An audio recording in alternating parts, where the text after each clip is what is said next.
बहुत ज़्यादा दबाव में जी रही है। कुछ एक जो पत्नी पीड़ित के नाम पे कुछ फिरते हैं, इनको अगर छोड़ दिया जाए, बाकी स्त्री बहुत ज़्यादा परेशानी में है, बहुत ज़्यादा दबाव में जीती है और बहुत ज़्यादा प्रताड़ित होती है पग पग पर ही। तो स्त्री है तो सहन कर सकती है, बाकी पुरुष कर नहीं सकते। मारपीट ऐसी होती है, कई बार मैं तो मिलता हूँ ऐसी स्त्रियों से, बोलती है या हमारे रात को यहाँ पर मार दिया रे, मतलब इसको मारा जाता है, स्त्री हड्डियाँ कर आती है। पूछते हैं पुलिस में रिपोर्ट दर्ज करवा दो, कहे नहीं नहीं नहीं, मैं तो खड़ी खड़ी आई हूँ इस घर में और खड़ी खड़ी नहीं सोती हुई जाऊँगी, अर्थी पर लेट कर जाऊँगी वापस। जिस घर में मैं खड़ी आई हूँ उस घर से मेरी अर्थी निकलेगी, खड़ी खड़ी मैं नहीं जाऊँगी। मतलब पुलिस में कानून बना दिए सरकार ने, घरेलू हिंसा होती है, ये होती है, वो होती है, परेशान करते हैं तो मुकदमा होना चाहिए, परंतु मुकदमा करने वाली स्त्री को कहीं सम्मानित नहीं किया जाता। मेरी ये मान्यता है कि मुकदमा करने वाली स्त्री समाज द्वारा सम्मानित होनी चाहिए। सरकार द्वारा उसके सम्मान में कोई कार्यक्रम रखने चाहिए कि जिस स्त्री ने उसको मारा गया, पीटा गया है, उसके मारपीट के स्पष्ट लक्षण है, हड्डियां तक तोड़ दी जाती है, तो में जो करती है, जो स्त्री हिम्मत जुड़े, जैसे जिस लड़की ने बापू आसाराम के खिलाफ कुछ जबान खोली, तो ऐसी लड़की सम्मान के योग्य है। तो जो स्त्री घर में प्रताड़ित है, पीड़ित है, शोषित है, मारी पीटी जाती है, वो अगर मुकदमा करती है तो उसको मेरी दृष्टि में उसको समाज और सरकार द्वारा सम्मानित किया जाना चाहिए, क्योंकि बहुत ज़्यादा अपमानित होना पड़ता है अगर कोई स्त्री मुकदमा करने जाती है। थाने पूरे समाज में सब नाक भौं सिकोड़ते हैं, यहाँ तक कि उसके परिवार के, उसके माँ बाप, भाई, वो लोग नाराज हो जाते हैं, तू इज्जत गंवा दी हमारी, थाने चली गई, मार भले का, मर जाना सही था तुझे। कितनी स्त्रियों ने मारपीट से बलिदान दे दिया, कितनी स्त्रियां मर गई इस देश में, और आज भी कहते हैं मुकदमा नहीं करना चाहिए स्त्री को। ये जो मानसिकता है इस समाज की, ये बेटी को बचाने वाली नहीं है, ये बेटी को मरवाने वाले लोग हैं। इन्हीं की वजह से लड़कियां मारी जाती है, स्त्रियां मारी जाती है, युवतियां मारी जाती है। जब उन्हें कहते हैं कि पुलिस में चलो मुकदमा कर देते हैं, अरे ऐसी बात नहीं भाई, इज्जत मांगो, घर चौको, हमारा घराना है, हमारा इज्जत है, हमारा ठिकाना है, वो है, ये क्या ठिकाना, क्या इज्जत, मार खाने का ठिकाना।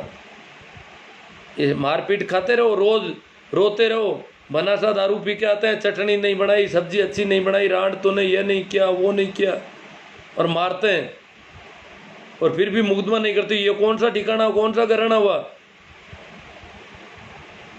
मैं तो आज की नारियों से आह्वान करना चाहता हूँ कि अगर आपके साथ ऐसा किया जाता है, पहली बार एक ही चुटकी में उसको रास्ता बता दो, कोई कुछ नहीं मिलेगा, शादी नहीं होगी, कहीं पर भी फिरेगा कमारा जिंदगी भर।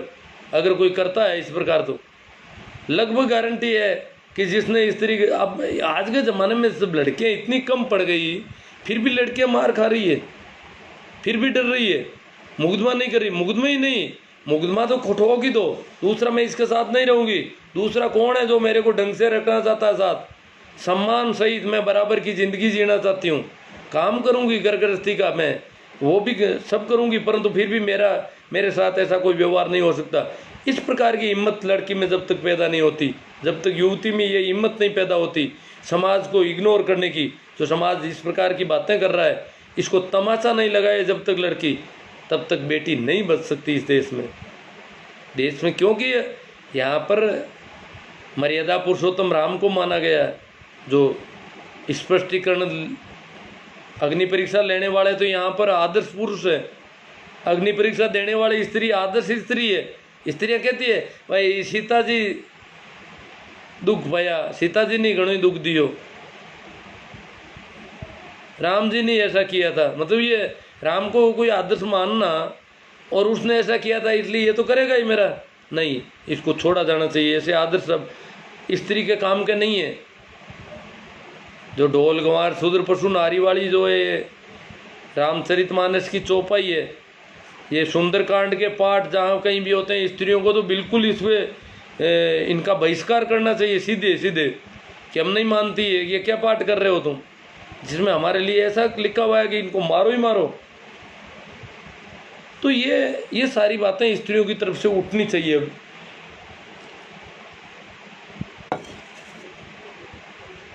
क्योंकि स्त्री एक, जब उसको मारा जाता है, पीटा जाता है। मैंने एक सेशन लिया था पहले कि मेरे गांव में लोगों ने बहुत नई शुरुआत की है, बहुत अच्छा नवाचार किया इस मामले में कि ऐसी स्त्रियों को अपनाया है जो शादीशुदा थी, उनके बच्चे थे, उनको लड़कों ने अपना लिया, कहा हम इनसे शादी करेंगे, राजी खुशी।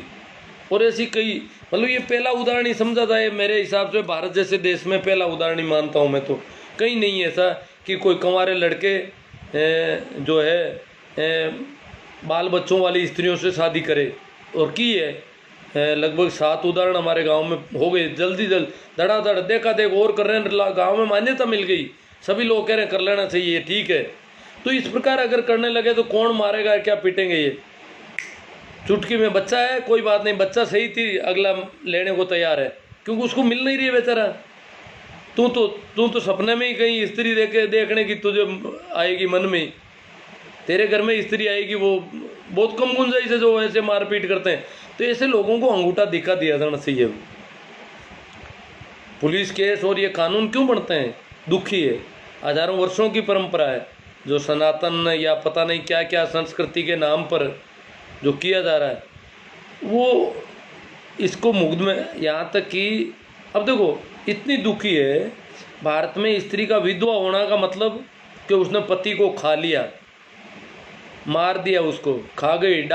स्त्री खुद कहती है मैं तो डाकण हूँ भाई, खाएगी लया ने, उनको खा गई, मैं एक आदमी को खा गई। और संयोग से अगर वो दूसरी जगह जाती और वो मर जाता तो लोग पूरे माहौल हो जाता है कि राण दो को खा गई, निकल गई। तो इस प्रकार स्त्री के साथ ये जो है विधवा होना स्त्री के लिए बहुत बड़ा संकट का मामला है। सती प्रथा तो मेरे हिसाब से 4 सितंबर 1987 के बाद मैंने नहीं सुनी कहीं पर भी। बली बली कोई हो जाती होगी, सती होती है तो कोई साइलेंट हो जाती होगी। दिवराला वाला प्रकरण आया था उसके बाद नहीं सुना। परंतु विधवा होना भी इस देश में बहुत बड़ा अपराध है। बहुत दुखी हो जाती विधवा, कहीं निकल नहीं सकती, शादी ब्याह में अपशुकन माना जाता है, जोर से बोल नहीं सकती, हंस नहीं सकती, गली में कहीं बोलती है तो कहते हैं कि अरे सुनी हो गई, बिना धनी की है, इसका पति नहीं है, इसका कोई मालिक नहीं है, आवारा है। जब तक पति जिंदा है तब तक वो जोर से बोल सकती है, हंस सकती है, कहीं भी जा सकती है, आ सकती है, थोड़ा उसके पास है, चाहे वो पति कैसा ही हो, मरियल भी हो, क्यों ना हो, जैसा तैसा भी है, अगर जिंदा है तब तक उसको ऐसा नहीं कहा जाता कि ये आवारा है। परंतु अगर पति मर गया और फिर वो जो कहीं जोर से बोलती है तो लोग उसके ऊपर कैसी फप्तियाँ कसते हैं। हंसना तो बिल्कुल उसको मना है, वो कहीं किसी समारोह में शामिल नहीं हो सकती। यहाँ तक कि घर परिवार में कई तो दादी जो है पोते के ब्याह शादी में नहीं आके खड़ी हो सकती, उसको अंदर अलग रखा जाता है कि नहीं तेरा मुंह कौन देखेगा, यहाँ पर अब सुकून हो जाएगा तो उधर आएगी। तो इस प्रकार का जो, क्योंकि पति नाम का जब तक उसके पास है तब तक सुकून है, और पति को मार चुकी है, मुंह खून से भरा है उसका, माना जाता है उसका मुंह जो है खून से भरा, जैसे उसने खा गई है वो पति को, चबा गई हो। तो ये जो सारी मान्यताएं, तभी तो बेचारी ये करवा चौथ करती है, तरह तरह के कोशिश करती है कैसे ही करके ये जिंदा रह जाए। तो मैं आज जोर से बोल सकती हूँ, कहीं भी जा सकती हूँ, श्रृंगार कर सकती हूँ, हंस सकती हूँ, और मेरे को सब छूट है। और अगर मर गया तो फिर मेरी हालत क्या होगी? ये पीड़ा इन्होंने देखी है, ये देखती है आस पड़ोस में। तो ये चीज़ें भी विधवा के साथ जो हो रहा है, जो भी हो रहा है, स्त्री के हर तरह से स्त्री के साथ जो भी हो रहा है वो स्त्री विरोधी है। और मेरा आह्वान है जेंडर संवेदनशीलता। अभी मैंने कुछ और भी पहले से भी ज़्यादा तेज़ भाषा में बात की, इसलिए शायद कुछ विरोध बड़ा आना चाहिए, वो देखना चाहता हूँ मैं।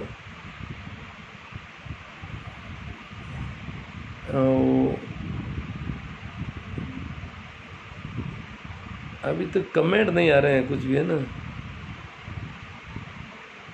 हाँ, रामकिशन जी जायल नागौर, महिला भेदभाव के लिए सबसे ज़्यादा जिम्मेदार है धर्म के ठेकेदार और भगवान के एजेंट। हाँ, वो तो है ही।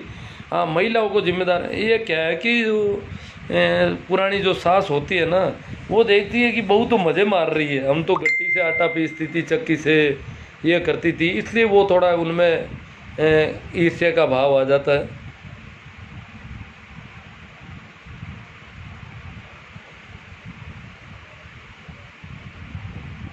कुछ और आने तो चाहिए थे, कमेंट आ नहीं रहे हैं, देख तो रहे हैं कुछ लोग अभी भी।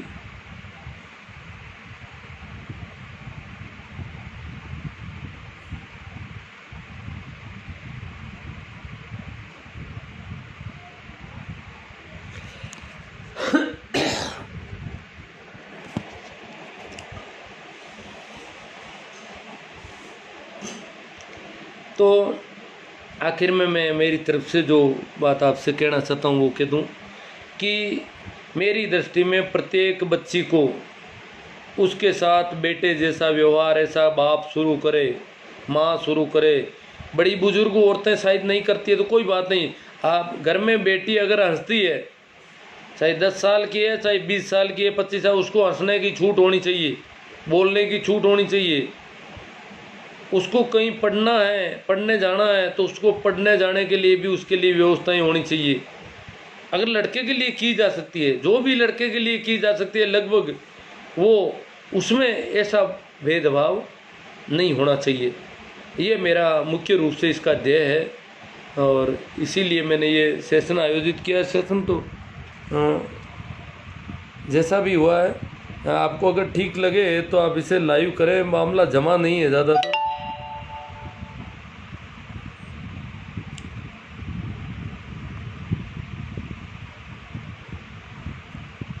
कुछ सवाल भी आ रहे हैं तो यहाँ कमेंट आ नहीं रहे हैं कोई भी।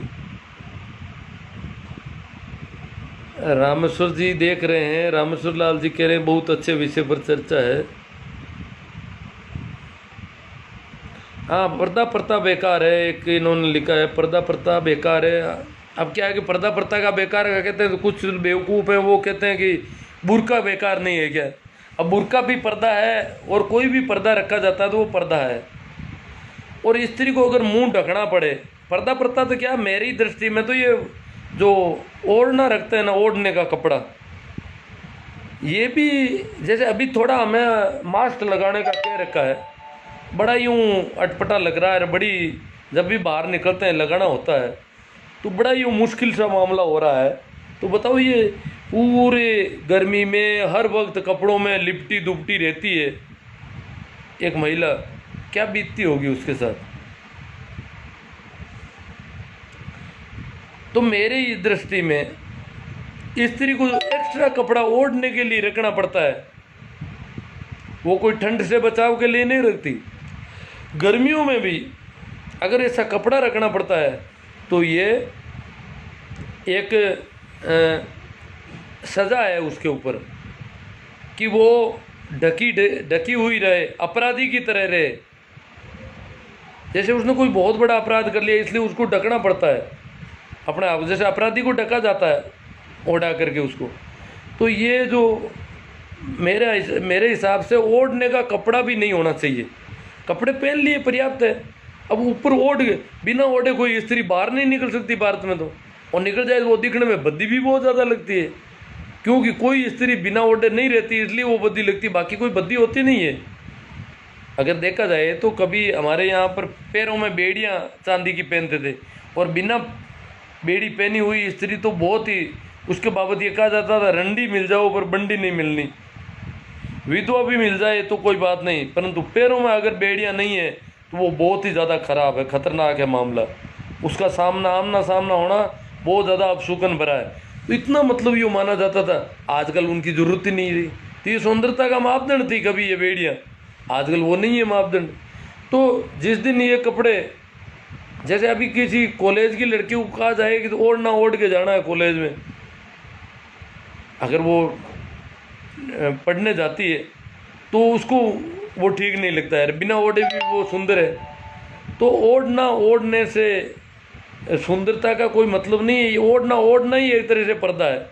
ओढ़ने का कपड़ों के मामले में तो मैं तो क्या कि बहुत ज़्यादा इस मामले में मैं तो कहता हूँ कि जब बहुत ज़्यादा उमस का मौसम है, गर्मी है, तो हाफ पैंट पर्याप्त होनी चाहिए प्रत्येक व्यक्ति के लिए, चाहे वो कार्यस्थल पर जाए, ऑफिस में जाए, कहीं पर भी जाए। जब आजकल दिल्ली जैसे शहरों में हाफ पैंट में आदमी घूम सकता है, पार्क में घूम सकता है, तो वो मार्केट में भी जाना चाहिए, ऑफिस में।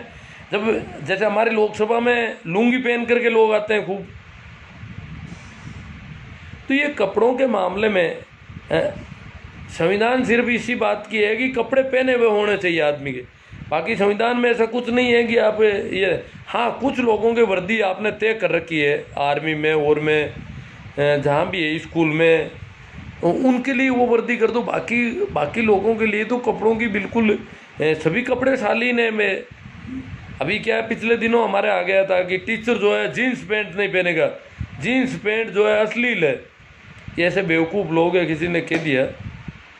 हालांकि शिक्षा विभाग के मंत्री जी ने इसका खंडन कर दिया हाथों हाथ और इसका आदेश निकाल दिया था जीन्स पैंट का किसी एक अधिकारी ने, शिक्षा अधिकारी ने, कि जीन्स की पैंट नहीं पहन के आएगा कोई अध्यापक स्कूल में। तो ठीक है, अब न तो कोई, अगर कोई आते क्वेश्चन तो आगे बात चलती, क्वेश्चनों के बिना तो बात चल नहीं सकेगी। ठीक है, धन्यवाद। आप लोगों ने सुना, आपको ठीक लगा तो शेयर करें। Thank you. राम राम, प्रणाम, नमस्कार।